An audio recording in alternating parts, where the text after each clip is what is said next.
Everyone, आज हमारा class 8 का चैप्टर 1 है जिसका नाम है रिसोर्सेज।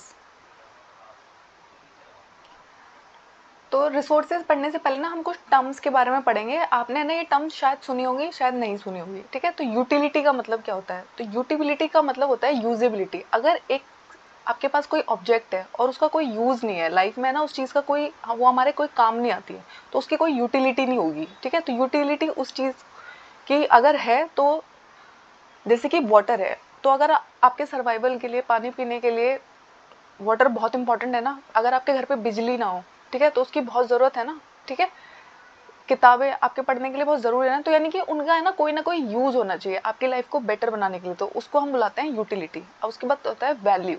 वैल्यू का मतलब होता है वर्थ। ठीक है, किसी चीज़ की कितनी वर्थ है। ठीक है, तो कोई चीज़ होती है जिसकी बहुत ज़्यादा इकोनॉमिक वैल्यू है, यानी कि उस चीज़ से हमें बहुत ज़्यादा पैसा मिल सकता है, और कुछ किस चीज़ के इकोनॉमिक वैल्यू नहीं होती है। ठीक है, जैसे कि मेटल्स होते हैं, आप कभी गोल्ड खरीदते हैं, डायमंड खरीदते हैं, प्लैटिनम खरीदते हैं, तो आपको पता है ना उसकी बहुत ज़्यादा इकोनॉमिक वैल्यू है, बहुत एक्सपेंसिव आता है, और आप उसे बेचते हैं तो बहुत एक्सपेंसिव उसे बेच भी सकते हैं। लेकिन जो लैंडस्केप होता है, सुंदर सी कोई सीनरी है, आर्ट प्रोजेक्ट है, ठीक है, आप जो अपने एंटरटेनमेंट के लिए या फिर अपने आईज को सेटिस्फाई करने के लिए प्लांट्स है, ठीक है, अगर आप इनको देख रहे हैं तो वो शायद बहुत एक्सपेंसिव नहीं होंगे, लेकिन ह्यूमन नीड्स को सेटिस्फाई करने के लिए बहुत इंपॉर्टेंट है, उनकी ये वैल्यू है। ठीक है, इकोनॉमिक वैल्यू चाहे बहुत एक्सपेंसिव नहीं हो, लेकिन ह्यूमन वैल्यू है बहुत ज़्यादा।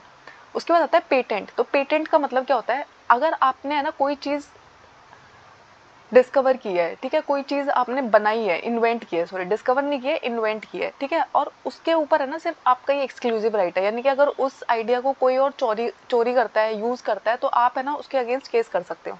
ठीक है, तो उसको हम बोलते हैं पेटेंट।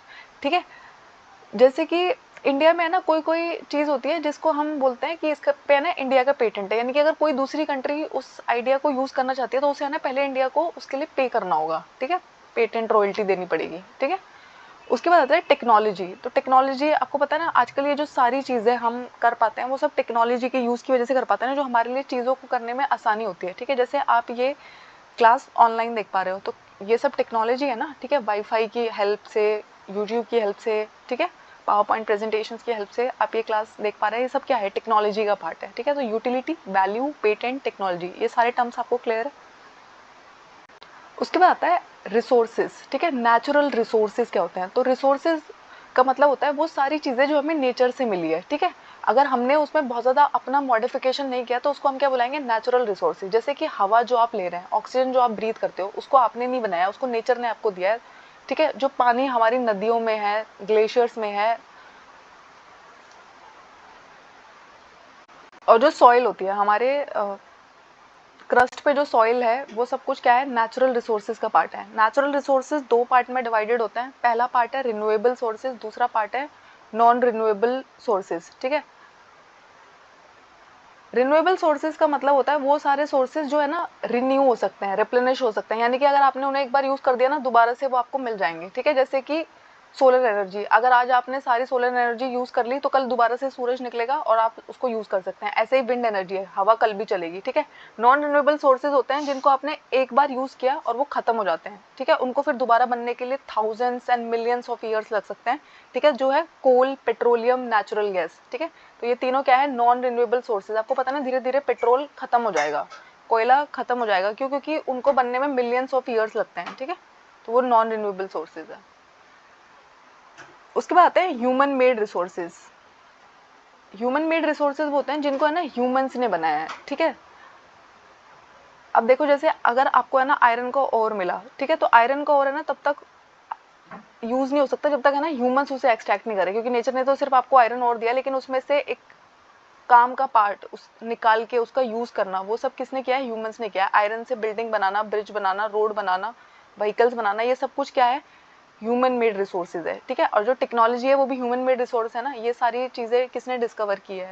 लैपटॉप्स, ये सब कुछ ह्यूमंस ने बनाया है। ठीक है, ह्यूमन रिसोर्सेज क्या होता है? आपको पता है ना, ह्यूमंस भी quantity, mental and physical abilities के साथ काम करते हैं ना। अगर ह्यूमंस काम ही नहीं कर रहे होंगे तो ये सारा का सारा जो काम हो रहा होता है ये हो ही नहीं पाएगा। तो इसलिए ह्यूमन भी एक रिसोर्स है। ठीक है, ह्यूमन रिसोर्सेज।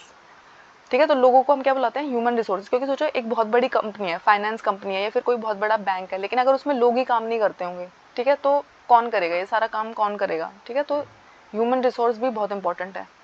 ठीक है। उसके बाद एजुकेशन और हेल्थ जो है वो लोगों को वैल्यूएबल रिसोर्स बनाने के लिए मदद करते हैं। अब देखो जैसे पढ़ाई करना क्यों ज़रूरी है, क्योंकि जब आप पढ़ाई करते हैं तो आपके पास है ना वो स्किल्स आती हैं जिनसे ना आप और बेटर रिसोर्सेज बना पाएंगे। ठीक है, जैसे आपने IIT की पढ़ाई की है, ठीक है, वहाँ पे ना आपको इतनी सारी न्यू चीज़ें डेवलप करनी सिखाएंगे तो वो है ना आप फ्यूचर में यूज़ कर पाएंगे।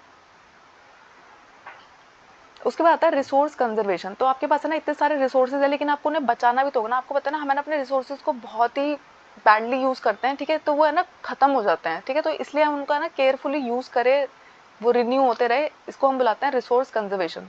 तो सस्टेनेबल डेवलपमेंट क्या होती है? सस्टेनेबल डेवलपमेंट का मतलब होता है जब आप एक किसी रिसोर्स को आज यूज़ कर रहे हैं अपनी आज की नीड्स कंप्लीट करने के लिए और उसको है ना फ्यूचर जनरेशंस के लिए भी छोड़ रहे हैं, यानी कि फ्यूचर जनरेशंस भी उन चीज़ों को देख पाए। ठीक है, उसको हम बुलाते हैं सस्टेनेबल डेवलपमेंट। यानी कि आज का विकास करते करते आप ये नहीं देख रहे कि सब कुछ आज ही खत्म कर दो, क्योंकि अगर आपने आज ही सब कुछ खत्म कर दिया तो नेक्स्ट फ्यूचर जनरेशंस जो आएंगी वो उन चीज़ों को कैसे देख पाएंगे। ठीक है, स्टॉक ऑफ रिसोर्स का मतलब होता है कितना रिसोर्स बच गया है यूज होने के लिए। ठीक है, जैसे कि सोचो पेट्रोल बहुत सारा तो यूज हो चुका है ना, लेकिन जितना पेट्रोल बच गया है अभी भी इस प्लैनेट पे, ठीक है, जो हम यूज करेंगे और फ्यूचर जनरेशन यूज करेंगे, उसको क्या बुलाएंगे? Stock of resource.